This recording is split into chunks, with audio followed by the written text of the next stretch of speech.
Muchas gracias a usted, señora ministra. Ahora el señor presidente constitucional de la República del Ecuador, licenciado Lenin Moreno Garcés, inaugurará formalmente el primer Foro Empresarial Andino 2018.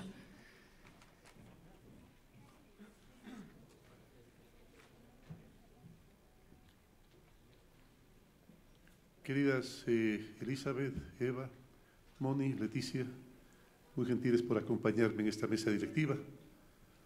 A todos ustedes, amigas y amigos empresarios, que son hoy distinguidos invitados, bienvenidos a esta casa nuestra, que es la de ustedes, que es hoy siempre la de ustedes.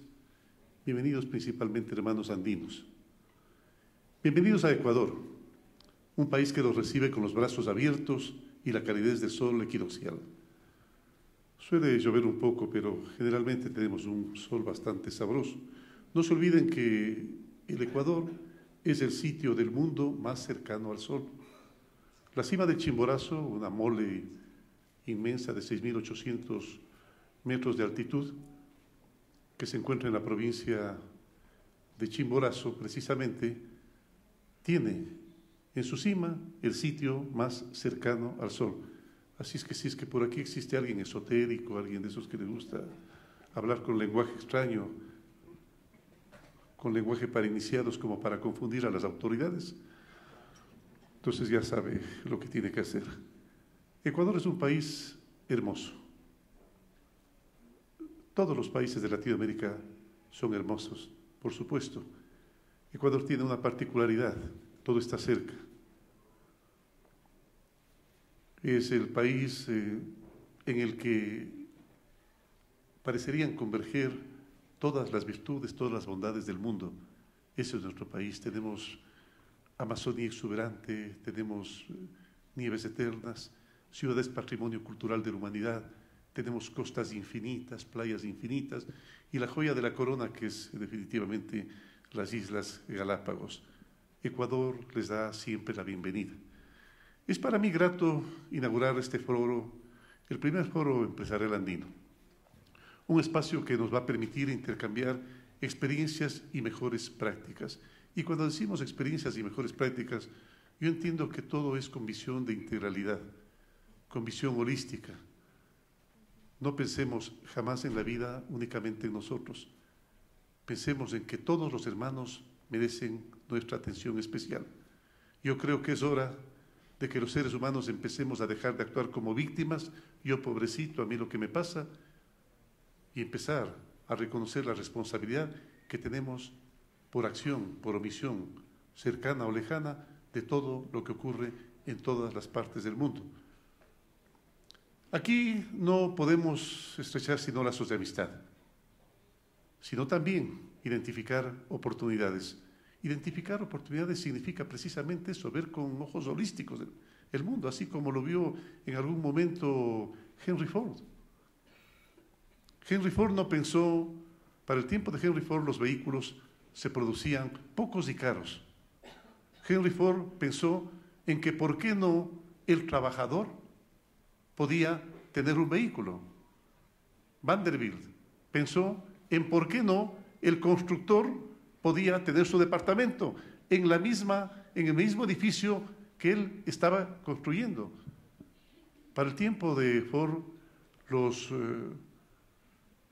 los chocolates eran, a propósito, Ecuador produce el mejor chocolate del mundo, ¿no? Además, después les cuento otras cosas, pero los únicos chocolates que se producían eran unos caros y malos, con no la maleabilidad, la ductilidad que tienen los chocolates de ahora.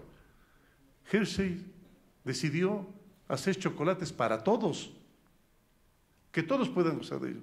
Max Factor, para el tiempo de Max Factor, la posibilidad de que una mujer se arregle con, ¿cómo se llaman? Con el maquillaje general, era imposible. Pues Max Factor lo puso en manos de todos, de todas, perdón. De todos también, si es que quieren usar, no hay ningún problema.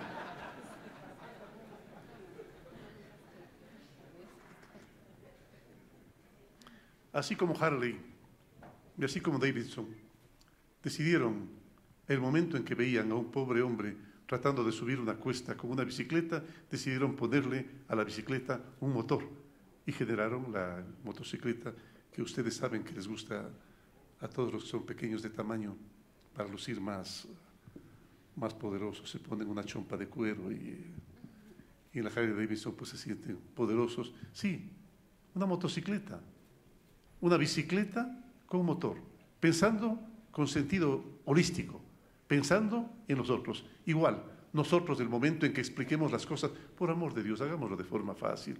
No hagamos, vuelvo a recalcar, con ese idioma de iniciados. Yo todavía recuerdo que cuando tratamos un tema de la deuda, fuimos donde la presidenta Michelle Bachelet, para ese entonces su primer mandato, para pedirle que nos apoye en un tema de deuda. Y llevamos a una persona que conocía muchísimo de deuda. No digo el nombre porque puede estar aquí. Y de repente él empezó a explicar el tema y hablaba un lenguaje tan sofisticado, tan extraño, introduciendo ciertas palabras que son muy propias de todos los tecnócratas. Sí, ustedes las han oído, ¿no es cierto? Yo, por ejemplo, la primera palabra que oí es asimetría. Ya no eran desigualdades, eran asimetrías. Stefan Zweig dice que el lenguaje es la ética, perdón, la claridad es la ética del lenguaje. Hablar de forma clara. Porque con el lenguaje se puede decir lo que quiera, pues.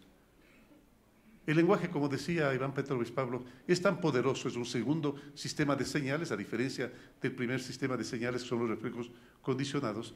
Decía que, no, yo estoy hablando como tecnócrata hoy, el lenguaje. Pavlov, ustedes sí recuerdan el señor que hacía en las Torres del Silencio, con los perritos, los experimentos, haciéndolos salivar, y que descubrió que los reflejos incondicionados, con los que el ser humano nace, se transforman en condicionados, y que los condicionados se transforman en hábitos y costumbres, que son con los cuales nosotros nos desenvolvemos en la vida cotidiana. El lenguaje, decía, es un sistema tan poderoso que inclusive nos puede alejar de la realidad. Por favor, que inclusive nos puede alejar de la realidad. La verdad es una sola. A veces tiene algo de imaginación, algo de creatividad, pero la mentira pues, sí puede ser muy variada. O si no, vean ustedes las redes sociales, pues. La mentira puede tener una diversidad extraordinaria. La verdad tiene una única forma de presentación. A veces con imaginación, con creatividad, pero tiene una sola forma de presentación y un solo propósito, explicar. Como decía Fidel Castro en el libro La historia nos absorberá. Al pueblo hay que hablarle con una cristalinidad que parezca agua de roca. Yo recuerdo todavía este fabulista francés, La Fontaine. Ustedes recuerdan porque nosotros disfrutamos muchísimo de sus fábulas en la niñez. La Fontaine. Sucede que el rey se encontraba en una crisis de creencia. Decía que había perdido la fe en Dios, que había perdido la creencia en el Ser Supremo. Y le pidió a La Fontaine que por favor, le vuelva a convencer de que Dios existe. Pues La Fontaine fue al otro día y le dio un discurso tan sofisticado que a la final terminó convenciéndole de que Dios existe. El rey agradecido le entregó una bolsa de oro. Y La Fontaine le dijo: gracias, Su Majestad. Si usted quiere, mañana, por otra bolsa de oro, le convenzo de que Dios no existe. Con las palabras se puede hacer lo que quiera. Por eso es importante que a las palabras vayan ligadas a la práctica, fundamentalmente a la práctica social, para que adquieran terrenalidad, porque los conceptos que se quedan en el cielo, esos conceptos que son elaborados un concepto sobre otro, lo único que logran más o menos son esas inteligencias que, como decía Séneca, son como esos focos que se encuentran tan altos que terminan no alumbrándole a nadie. Con claridad, tomando en cuenta un factor fundamental, la práctica. Y la práctica nos la enseña las canas también. Es por eso que los jóvenes, porque acá veo muchos jóvenes, muchísimos jóvenes, y me alegro de ello.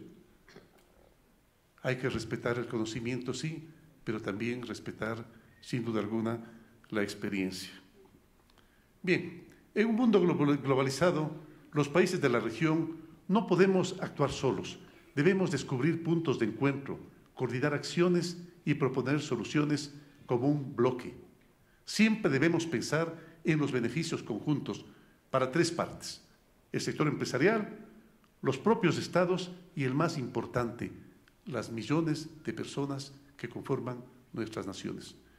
Estos 2 días me han comentado, ustedes abordarán temas trascendentales para el desarrollo: generación de empleo, incentivo, fortalecimiento del sector productivo y empresarial, pero sobre todo bienestar, inversión, producción, importantísimo, sí, pero sobre todo que proporcione bienestar a las personas. Siempre hay que pensar cómo hacerlo de mejor manera, cómo decirlo de mejor manera para que los beneficiados sean los miles de millones de personas que son parte del mundo que vivimos.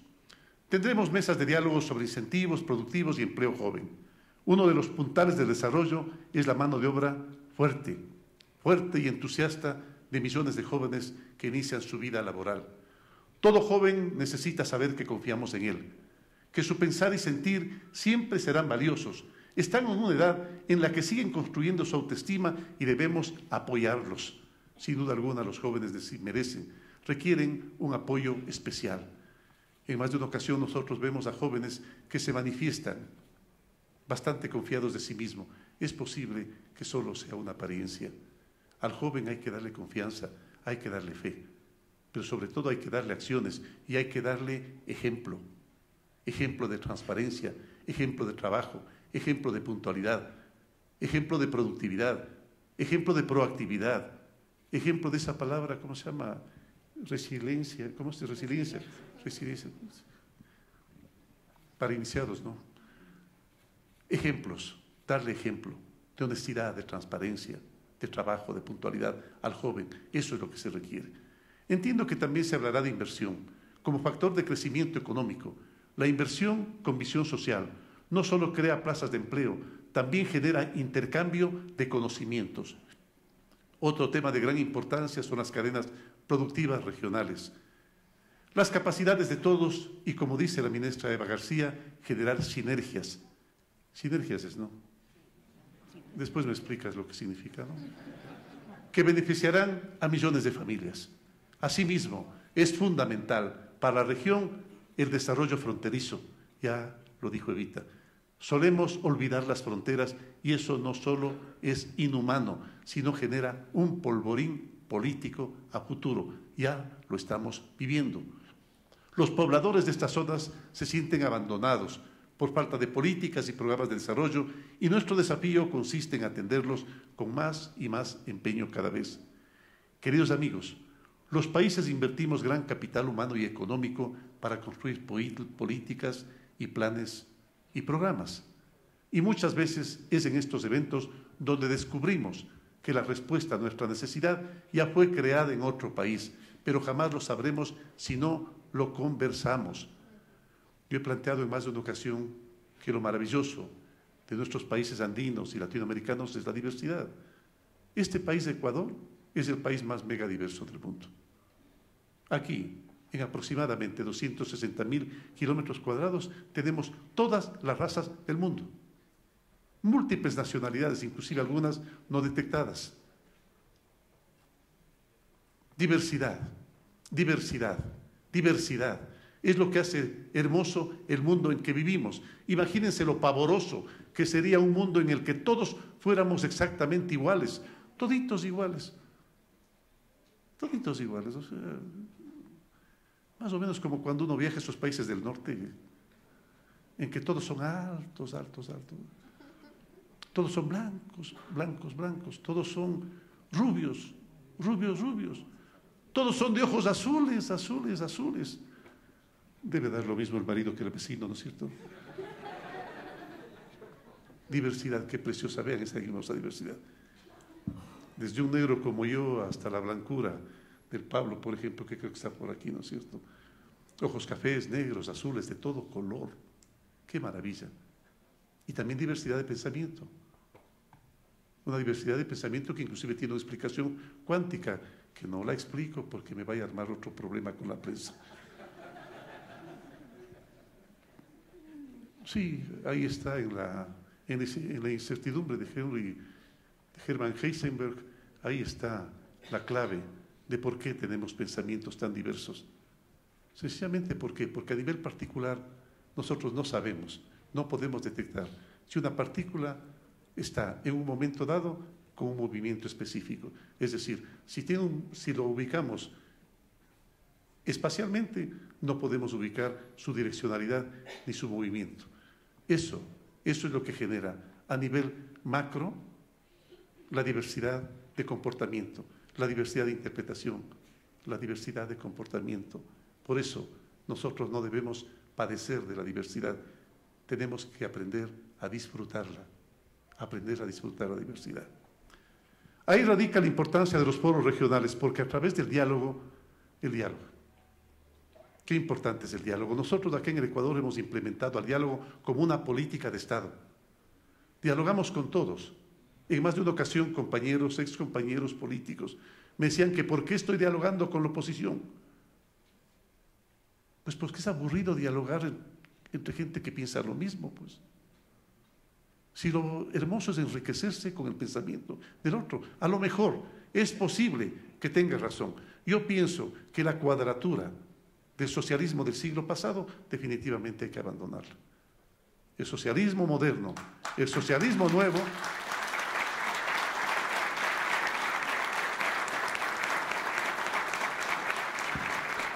es un socialismo inclusivo, incluyente. Todos son parte de este presente, todos han sido parte del pasado y todos van a ser parte del futuro. Dialogar, conversar, intercambiar opiniones. Vuelvo a recalcar, a disfrutar la diversidad, no a padecerla. A través del diálogo descubrimos que podemos aprender uno del otro. El diálogo es la marca registrada, decía, de mi gobierno y puede ser de gran beneficio en foros como este, donde los hombres y mujeres de negocios y los funcionarios públicos cruzan ideas y opiniones. No tengan la menor duda de que trabajando juntos el camino al progreso será, sin duda alguna, más expedito. Hay que apuntar a una economía que impulse la productividad y la competitividad, que genere crecimiento económico de manera solidaria y beneficie principalmente al más olvidado, al más ladeado, al más invisibilizado, aquel que más lo necesita y aquel que menos tiene. Amigos coterráneos que lo son, coterráneos de los Andes, debemos estar conscientes de que la región andina tiene la mayor cantidad de recursos y biodiversidad del planeta. La historia nos demuestra que fuimos una sola región cultural. Tenemos un pasado idéntico, un lenguaje similar, historias libertarias parecidas, en las cuales convergen inclusive héroes en conjunto. ¿No será que somos exactamente lo mismo? El poeta Sufí Rumi decía, he tocado tantas veces en las puertas de tu corazón que a la final descubrí que he estado tocando desde adentro. Radhakrishnan decía, es un error pensar que tú eres diferente a mí. Somos exactamente lo mismo. Y nos vamos convirtiendo en lo mismo, pues. El otro día yo di el ejemplo de que el momento en que estoy acá, yo ya me he robado millones de átomos que antes fueron de ustedes. De a poco me voy convirtiendo en ustedes. El ser humano está diseñado para cambiar. Y la única forma de cambiar es tomar del medio ambiente, mediante el alimento, la respiración, la ingesta de agua, elementos. Y mediante la misma respiración, mediante la deposición, mediante la micción, mediante la sudoración, echar al medio ambiente elementos que son tomados por la tierra. Estamos compuestos de los mismos elementos químicos. Es más, intercambiamos permanentemente átomos. Este momento los átomos que antes fueron de ustedes, los he respirado, han ingresado a mis pulmones, han pasado a mi corazón y se han vuelto sangre de mi sangre. Somos exactamente lo mismo. Fuimos una sola región cultural y deberíamos seguir siéndolo. No hay mayor riqueza que la que se encuentra en la unidad, en la pluralidad. Solo tenemos que mostrar al mundo que somos el mejor lugar para invertir, para producir, para innovar. Y ustedes saben y saben hacerlo bien. Les deseo mucho éxito en estos días de diálogo. Sé que de aquí saldrán excelentes ideas, propuestas e iniciativas políticas, para política pública principalmente, que podrán concretarse en el próximo foro empresarial de noviembre en Guatemala. ¿Me han invitado? Por supuesto, sí, presidente. Porque el presidente me invitó. Además de ir a poner la embajada del Ecuador en Jerusalén, por supuesto. Hay invitaciones que no hay cómo aceptar. Pero Guatemala sí vamos. ¿Toma va a ser en Antigua? Sí, en Antigua. Bueno, me anotan, por favor, ¿no? Buena suerte y buen trabajo.